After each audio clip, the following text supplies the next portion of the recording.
বাবা মা আপনাদের কি কোনো পারমিশন নেওয়ার প্রয়োজন বোধ করেন না? যখন তখন আমার ঘরে চলে আসেন। আমার কি কোনো প্রাইভেসি নেই নাকি? আমার মনে হচ্ছে এবার সৌরভের সাথে এই নিয়ে আলোচনা করতেই হবে। আসলে মা, আপনার তো শুধু কি শুধু? হ্যাঁ, আমি নেই বলি কি আমার ঘরে সবকিছু চেক করার জন্য চলে আসেন? বৌমা, কথা বলার আগে দেখে নাও তুমি কার সাথে কথা বলছো। আমাদের ঘরের এসিটা কাজ করছিল না, তোমার শ্বশুরমশাইয়ের শরীরটা খারাপ লাগছিল, তার জন্য এই ঘরে এসে বসেছি। সারা জীবন নিজের দিকে না তাকিয়ে ছেলে মেয়েকে পড়াশোনা শিখিয়ে মানুষের মতো মানুষ করেছে, তাদের প্রতিষ্ঠিত করেছে, আর তার সাথে তুমি এইভাবে কথা বলছো। আর তুমি যে ঘর ঘর করছো না, এই ঘরটাও কিন্তু ওনারই। আমি এরকম কিছুই বলিনি। আর আপনাদের যদি এসিতে বসার এতই শখ থাকে, তাহলে নিজের ঘরে একটা নতুন এসি লাগিয়ে নিন না। এই এসিটা সৌরভ লাগিয়েছে, আর এটার উপর শুধু আমার অধিকার আছে।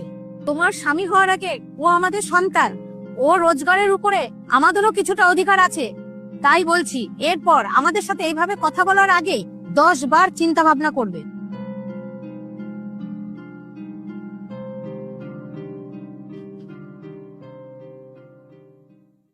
সবার সাথে ভালোভাবে কথা বলা উচিত, বুঝেছো?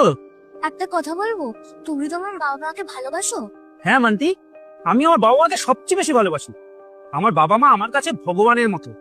তারা আমাকে লিখিয়েছে, পড়িয়েছে, মানুষের মতো মানুষ করেছে, আমার খুব খেয়াল রেখেছে, যেরকম খেয়াল আমি তোমার রাখি। কিন্তু তুমি এই কথা জিজ্ঞেস করছো কেন?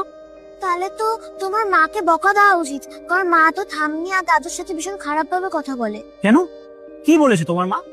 আজকে সকালে না, যখন তখন আমার ঘরে চলে আসেন। আমার কি কোনো প্রাইভেসি নেই নাকি? আমার মনে হচ্ছে এবার সৌরভের সাথে এই নিয়ে আলোচনা করতেই হবে।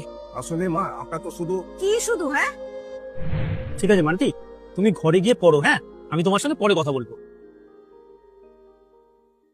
সুস্মিতা, সুস্মিতা, তুমি আজকে সকালে কি করেছো? আজকে সকালে অপমান করে বাবা মাকে আমাদের ঘর থেকে বের করে দিয়েছো। হ্যাঁ তো কি হয়েছে? আজকে ওনারা সমস্ত লিমিট ক্রস করে গেছে। আমার পারমিশন ছাড়া আমার ঘরে বসে থাকবে কেন? আর তাতে হয়েছেই বা কি?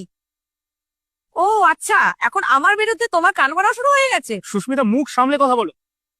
উনরা আমার বাবা মা হয়, আমার জন্মদাতা। তার সম্বন্ধে এরকম কথা বলে সাহস কি করে হয় তোমার? আরেকটা কথা বলছি, আমরা ওনাদের সাথে থাকি, ওনারা আমাদের সাথে নয়।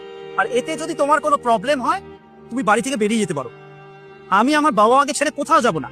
আর সুস্মিতা, তোমাকে একটা কথা বলি, মানুষ যা কর্ম করবে সে সেই ফল এই জন্মে ভোগ করবে। আর তুমি কি ভাবো আমাদের মেয়ে এসব নোটিস করে না? তুমি ভাবো তো, যে তোমার সাথে কোনোদিন এরকম ঘটনা ঘটে, তোমার কেরম লাগবে? সৌরভ, তুমি আমাকে ক্ষমা করে দাও। বাবু, ক্ষমা করে দে বৌমাকে। যা হবার হয়ে গেছে, ছাড়, বাদ দে।